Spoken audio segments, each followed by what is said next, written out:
मैं रिभा तिवारी उपस्थित हुई हूँ बहुत ही प्यारा सा कजरी गीत लेकर के। तो आप लोग गाना को पूरा सुनिएगा। चैनल सब्सक्राइब कर लिए हैं तो अच्छी बात है, नहीं किए हैं तो सब्सक्राइब कर लीजिएगा। लाइक कमेंट शेयर ज़रूर कीजिएगा। तो चलिए हम आप लोग को बहुत ही प्यारा सा सावन का कजरी गीत सुनाते हैं। मेरा वीडियो को पूरा देखिएगा और गाना का आनंद लीजिएगा।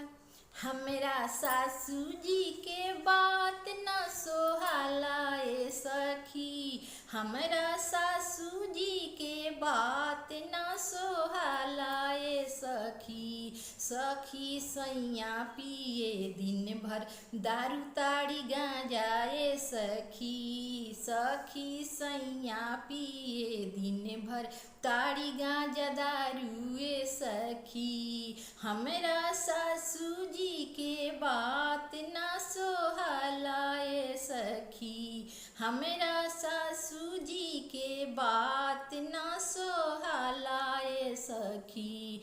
सखी सैया पिए दिन भर ताड़ी दारू गांजा ए सखी। सैया दिन भर पिए ताड़ी दारू गांजा ए सखी। दिन भर एने ओने घरे घरे घूमेला, दिन भर घरे घरे एने ओने घूमेला। साँझ जब होला घर से बाहर ऊ निकलेला, साँझ जब होला घर से बाहर ऊ निकलेला।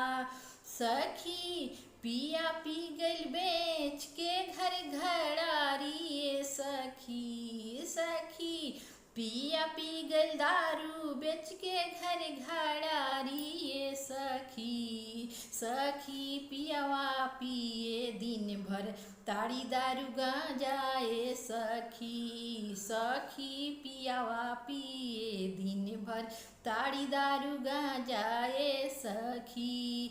हमरा सासू जी के बात न सोहाला ए सखी, हमरा सासू जी के बात न सोहाला ए सखी। सखी सैया पिए दिन भर ताड़ी दारू गांजा ए सखी। सखी पियावा पिए दिन भर ताड़ी दारू गांजा ए सखी। सखी पियावा पिए दिन भर ताड़ी दारू गांजा ए सखी। सास ससुर जी के बात नहीं मानेला, सासू ससुर जी के बात नहीं मानेला।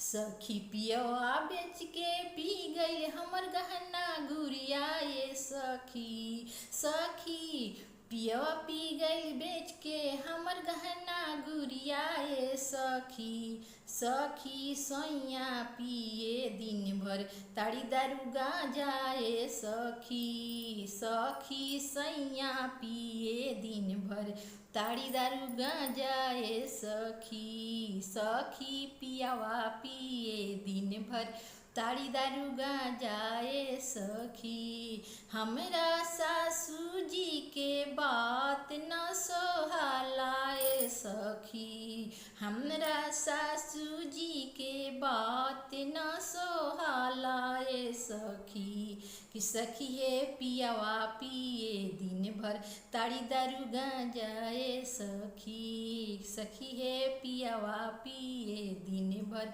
ताड़ी दारू गांजा ए सखी।